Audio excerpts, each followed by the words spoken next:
नमस्कार दोस्तों। आज के लाइव सेशन में आप सभी का स्वागत है। अगर मेरी आवाज़ आप तक बिल्कुल क्लियर आ रही है तो यस का कमेंट करें। बिल्कुल आवाज़ मेरी साफ आप तक पहुंच रही है तो जी सर। पुखराज जी पटेल, हाँ जी पुखराज जी, जोगाराम जी सहारण, ओके ओके, संतोष जी, वैष्णव,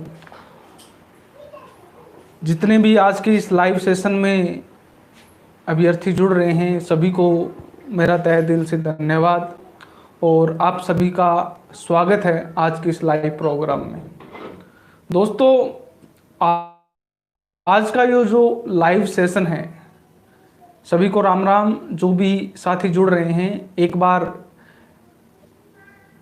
सीमा चौधरी जी आपका भी स्वागत है आज के लाइव प्रोग्राम में।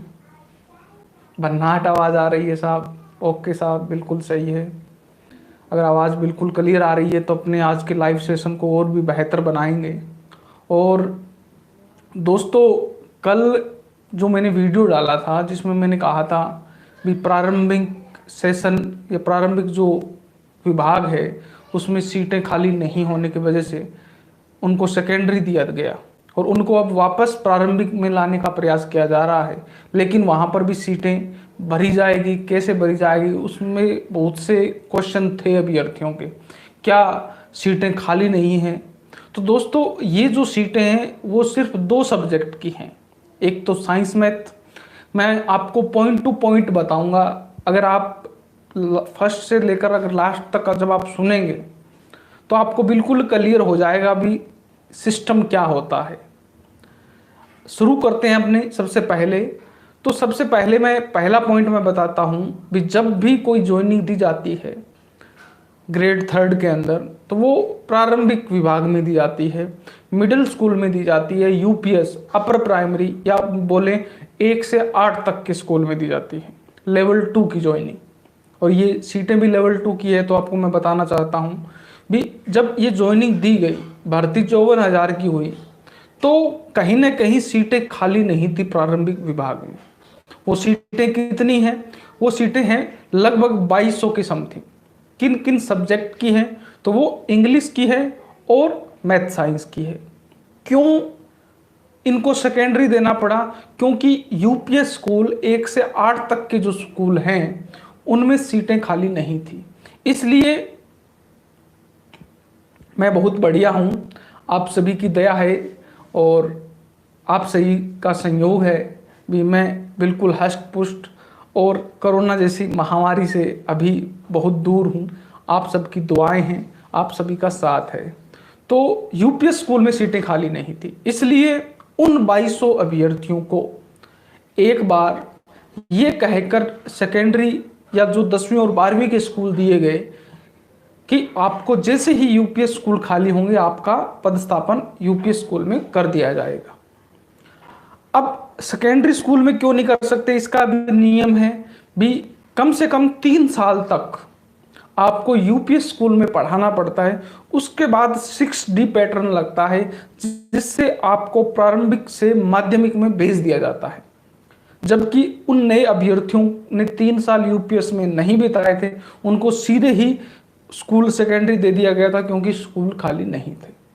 अब अगर स्कूल खाली नहीं है तो क्या नई वैकेंसी नहीं आएगी? ये सबसे बड़ा क्वेश्चन है।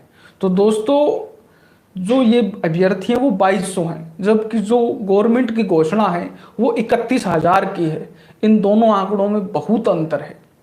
अब कईयों के मन में ये क्वेश्चन है, जब 2200 ही सीटें खाली नहीं हैं तो 31,000 की भर्ती कैसे आएगी? तो 31,000 में लेवल 1 है, लेवल 2 के अंदर एसएसटी हैं, संस्कृत हैं, हिंदी है, मैथ साइंस है और इंग्लिश है। अब कई अभ्यर्थियों के दिमाग में ये है कि क्या मैथ साइंस और इंग्लिश की सीटें नहीं आएंगी?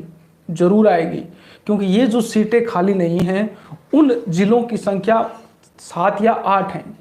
7-8 जिले ही ऐसे हैं जहां पर मैथ साइंस और इंग्लिश की सीटें यूपी स्कूल में खाली नहीं हैं। और आपने पिछली बार ये भी देखा होगा, जैसे हनुमानगढ़ है, गंगानगर है, या बहुत से जिले ऐसे थे जहां पर सीटें बहुत नाम मात्र की थी। जैसे हनुमानगढ़ में मैथ साइंस की सीटें ओनली 42 थी, गंगानगर में 52 थी, जबकि बहुत से जिले ऐसे हैं जहां पर सीटें 400, 500, 550 तक थी, लेकिन वहां पर अभी भी सीटें खाली हैं। गंगानगर, अजमेर, बांसवाड़ा, ये जिले ऐसे हैं जहां पर अब भी वर्तमान में भी यूपी स्कूल में इंग्लिश और मैथ साइंस की सीटें खाली नहीं हैं। अब तीसरा क्वेश्चन यहाँ पैदा होता है, क्या गंगानगर, बांसवाड़ा, अजमेर जैसे जिलों में आने वाली भर्ती में मैथ साइंस और इंग्लिश की सीटें नहीं रहेगी? तो दोस्तों आपको मैं बता दूं, जो भी वैकेंसी निकलती है उसके एग्जाम से लेकर ज्वाइनिंग प्रोसेस तक 1 से 1.5 साल का समय लगता है। चाहिए आप पिछली रीट देख लो, रीट 2016 में और ज़्यादा टाइम लगा था, सेकंड ग्रेड 2016 देख लो, सेकंड ग्रेड 2018 देख लो, जिसको 1 साल तो रिजल्ट आए हुए हो गया। 31 जुलाई को मैथ का रिजल्ट आया था सेकंड ग्रेड का, जो डबल लिस्ट निकली थी, और अब 31 जुलाई निकल चुकी है, रिजल्ट आए हुए 1 साल हो गया, अभी तक ज्वाइनिंग नहीं हुई है। तो 1 साल ज्वाइनिंग में लगता है वैकेंसी के एग्जाम होने के बाद। तो अभी तो एग्जाम नहीं हुआ है, वैकेंसी निकली, तो 1.5 साल आप मान के चलो भी आपके एग्जाम, विज्ञप्ति और ज्वाइनिंग तक इस ग्रेड 3 की भर्ती में 1.5 साल लगेगा। तो 1.5 साल, और जो अभ्यर्थी 2016 के हैं, क्योंकि मैंने आपको बताया ये जो दोनों सीटें हैं वो इंग्लिश की है या मैथ साइंस की है, और इन्हीं 2 सब्जेक्ट में 6D नहीं हो रही है, क्योंकि जो भी अभ्यर्थी पुराने थे उनकी 6D पहले ही हो चुकी है, जो पिछली भर्ती थी 2012-13 की। अब जो वैकेंसी आई थी 2016 की, उसकी ज्वाइनिंग हुई थी अप्रैल के अंदर, और 18 की हुई थी सितंबर के अंदर, और मैथ साइंस की हुई थी दिसंबर के अंदर, और 16 की तो उसके बाद हुई। तो इसका मतलब है 16 और 18 की भर्ती को ज्वाइनिंग हुए अभी तक 2 साल भी नहीं हुए हैं, और सिर्फ 2016 वाली इंग्लिश को 2 साल पूरे हुए हैं। तो जब तक आपकी ज्वाइनिंग होगी तब तक 2016 भर्ती और 2018 भर्ती को 3 साल हो चुके होंगे, और जब आपकी ज्वाइनिंग होगी तो 2016 और 2018 इंग्लिश और मैथ साइंस की 6D हो जाएगी। उस समय यूपीएस स्कूलों की सीटें खाली हो जाएगी, जब तक ज्वाइनिंग होगी तब तक। और अगर बाई चांस पहले भी ज्वाइनिंग हो जाती है तो भी आपको प्रॉब्लम वाली बात नहीं है, क्योंकि ये सिर्फ 6 या 7 डिस्ट्रिक्ट में ही ऐसा है। इसके अलावा बहुत सी डिस्ट्रिक्टों में सीटें भरपूर रूप से खाली पड़ी हैं। पिछले टाइम में कुछ आंकड़ा आया था जिसमें यूपीएस और पीएस स्कूलों के अंदर लेवल 1 और लेवल 2 के अंदर लगभग 31,000 सीटें खाली थी, और अब वर्तमान में और डीपीसी हुई है और रिटायरमेंट हुए हैं तो और सीटें खाली हुई हैं। तो सीटें खाली हैं, 31,000 की भर्ती भी होगी, सिर्फ ज़रूरत है आपको अपनी तैयारी करने की। अब मैं देखता हूँ फेसबुक पे देखते हैं पिछली भर्ती में ये फर्जीवाड़ा हो गया, पेपर आउट हो गया, ये हो गया। तो पुराने गीत गाने से, पुराने राग रागने से कोई फायदा नहीं है। अगर आप में सफल होने की आपने ठान रखी है, आप सफल होना चाहते हैं, तो इन सब चीज़ों को छोड़कर अपनी जो शक्ति है, अपनी जो एनर्जी है, उसको सही दिशा में लगाएं, और आप ये सोच के तैयारी करें कि मेरे को एक सीट चाहिए और वो मेरे को नहीं होना। फर्जीवाड़ा होता है, फर्जी तरीके से लोग लगते हैं, तो फिर आप जिंदगी में कभी नहीं लग सकते। और अगर आपने ये सोच लिया भी मेरे को लगना है, मेरे को एक सीट चाहिए, तो आपको कोई लगने से रोक नहीं सकता। अगर आप इस नियम को अपना लेते हैं तो आप अगली भर्ती में सफल हो जाएंगे, नहीं तो इन्हीं फेसबुक पर यही पोस्ट रहेंगी, यही आपका अकाउंट रहेगा, पोस्ट करते रहो, कमेंट करते रहो, कुतर्क तर्क कुछ भी करते रहो, कोई मतलब नहीं है। आपका सम्मान इस समाज में तब तक है जब तक आप अपने आप को साबित कर नहीं देते। अगर आप अपने आप को साबित कर देते हैं तो जो आपके पीछे बुराई करते हैं या जो ये कहते हैं कि ये तो अपनी माँ बाप के पैसे को बर्बाद कर रहा है, वही जिस दिन आप सफल हो जाएंगे उस दिन ये कहेंगे मैंने कहा था ना, ये ज़रूर सफल होगा। और अगर आप सफल नहीं होंगे तो आप वही बंदा वहीं बैठकर उन्हीं दोस्तों के साथ ये बात कहेगा मैंने तेरे को कहा था ना, ये कभी कामयाब नहीं हो सकता। तो लोगों के थॉट आप बदल सकते हैं, लोगों के विचार, लोगों के मन में जो आपकी इज्जत है वो आप बदल सकते हैं, सिर्फ एक बात के साथ भी, मेरे को कुछ करना है। अगर आप कमी निकालोगे किसी व्यक्ति में तो हजारों कमियां निकल जाएंगी, और आप अच्छाई देखोगे तो अच्छाई मिल जाएगी। तो दोस्तों, आपको आज का जो अपना टॉपिक था वो बिल्कुल क्लियर हो गया होगा। बहुत से क्वेश्चन मेरे से ये पूछते हैं थर्ड वेटिंग लिस्ट कब आएगी या नई भर्ती कब आएगी। ये दो क्वेश्चन मेरे से सबसे ज़्यादा पूछे जाते हैं। तो दोनों ही प्रकार के अभ्यर्थियों से मेरा निवेदन है कि जो थर्ड वेटिंग लिस्ट का इंतज़ार कर रहे हैं वो भी अपनी तैयारी जारी रखें। अगर वेटिंग लिस्ट आ जाती है तो ज्वाइनिंग हो जाएगी, नहीं आती है तो आपकी तैयारी पर कोई फर्क नहीं पड़ना चाहिए, आप अपनी तैयारी जारी रखें, जिससे कि नेक्स्ट वैकेंसी में वेटिंग लिस्ट का इंतज़ार आपको नहीं करना पड़े, फर्स्ट लिस्ट में ही आपका सिलेक्शन हो जाए। और आप उन अभ्यर्थियों से बहुत आगे हैं जिन्होंने रीट का नाम अभी पिछले 4-5 महीनों में सुना है। आपने एग्ज़ाम दे रखा है।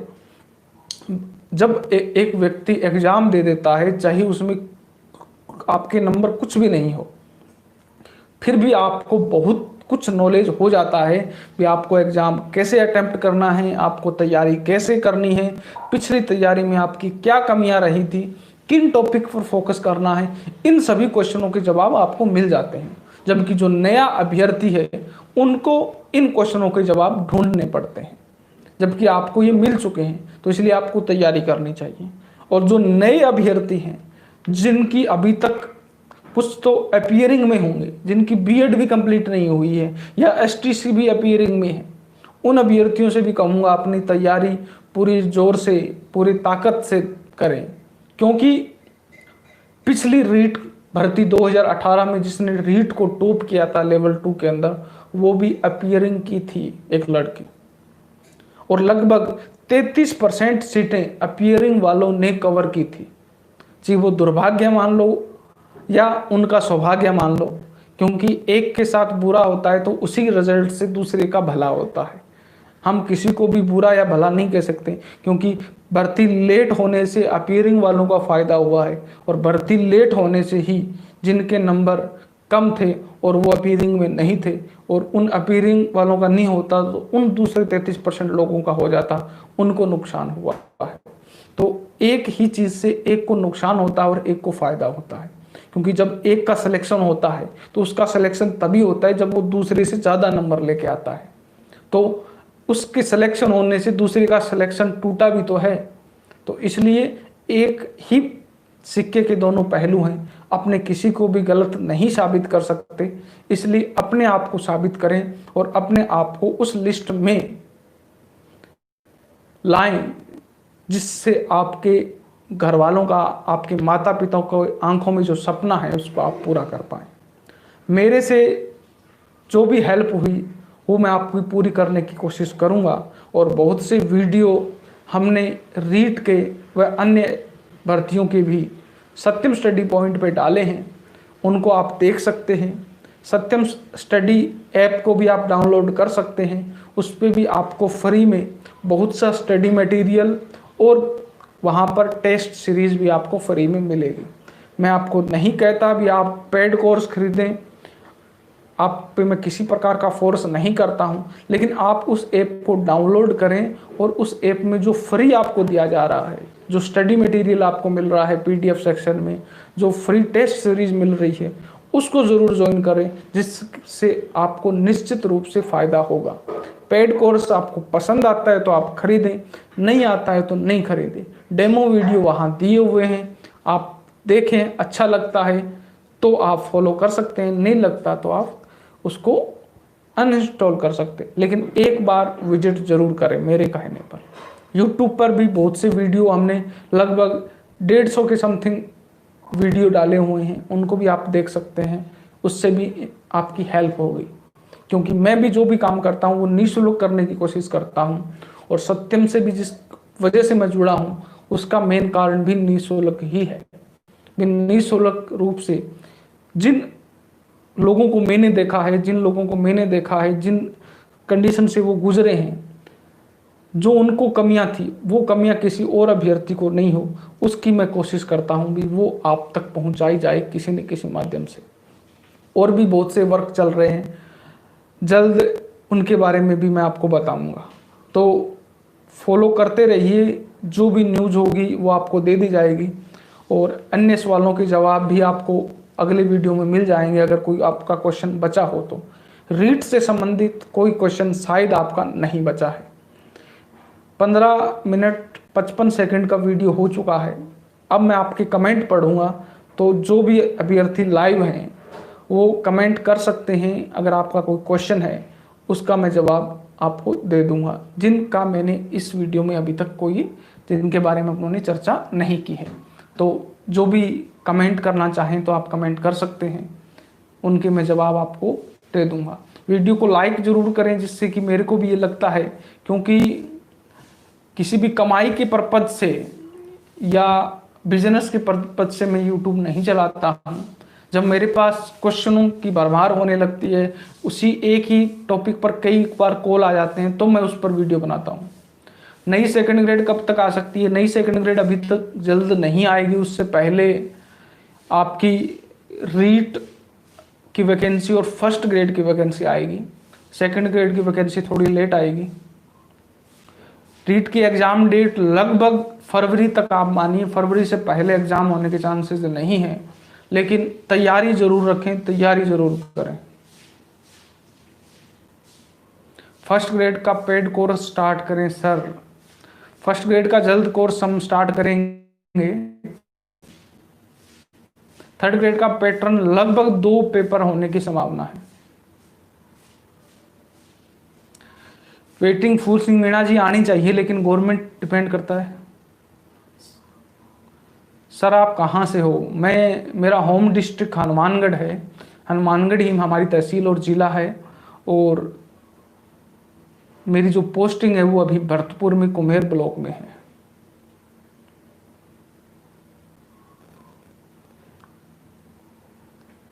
अभी पर्सनल क्वेश्चन होने लग गए हैं, तो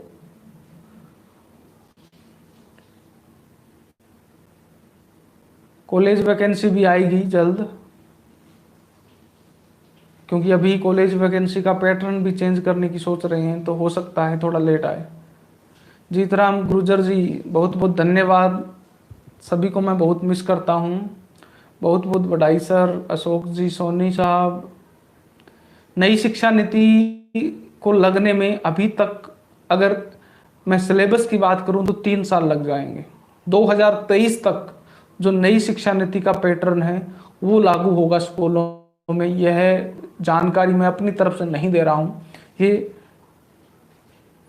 मैं जो शिक्षा निदेशक सौरभ जी स्वामी हैं उन्होंने अभी एक नोटिफिकेशन जारी करके कहा है कि 2023 तक नई शिक्षा नीति के अकॉर्डिंग सिलेबस और बुकें छपेगी और स्कूलों तक पहुंचेगी। तो 2023 तक ही पूरा सिस्टम नई शिक्षा नीति के तहत लगेगा। हाँ, वैकेंसी व अन्य पर नई शिक्षा नीति जल्द प्रभावी हो सकती है, लेकिन इस फर्स्ट ग्रेड और रीट भर्ती में चांसेस कम है नई शिक्षा नीति लगने के, क्योंकि अभी तक उसमें बहुत से काम बाकी हैं। हो सकता है जो इंटरव्यू की बात हो रही है उसके लिए भी आंदोलन हो, क्योंकि यह सही नहीं है। रीट कब तक होगी तो मैंने बताया है, चांसेस फरवरी तक हैं। अब कब तक हो वो मैं भविष्यवाणी नहीं कर सकता, संभावना है, सिर्फ संभावना बता सकता हूं मैं।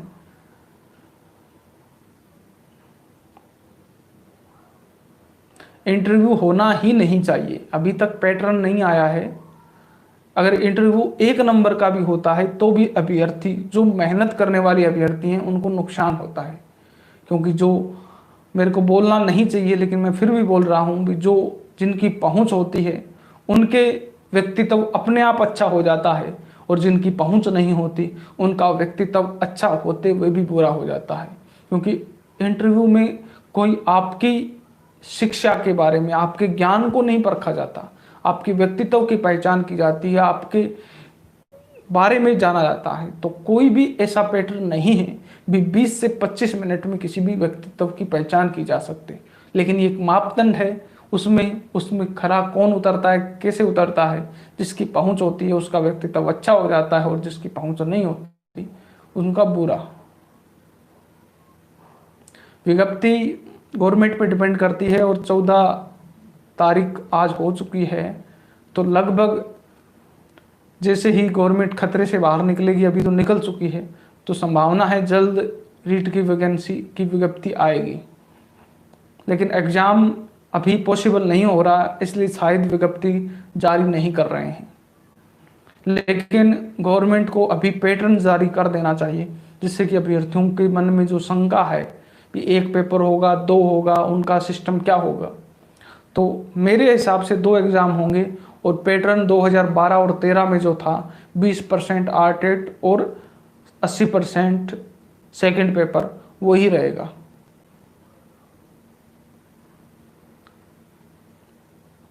तो दोस्तों, सभी क्वेश्चनों के मैंने जवाब दे दिए हैं। अगर आपको ये वीडियो अच्छा लगा तो अपने दोस्तों के साथ, और जिन भी आप ग्रुप्स में जुड़े हुए हैं उनसे शेयर करें, क्योंकि आपका हर लाइक, आपका हर व्यू, आपका हर कमेंट हमें मोटिवेट देता है, और बिजी शेड्यूल में भी हम टाइम निकालने का प्रयास करते हैं जिससे कि आपसे जुड़ सकें। ओके दोस्तों, फिर मिलता हूँ एक नई वीडियो के साथ, तब तक जय हिंद।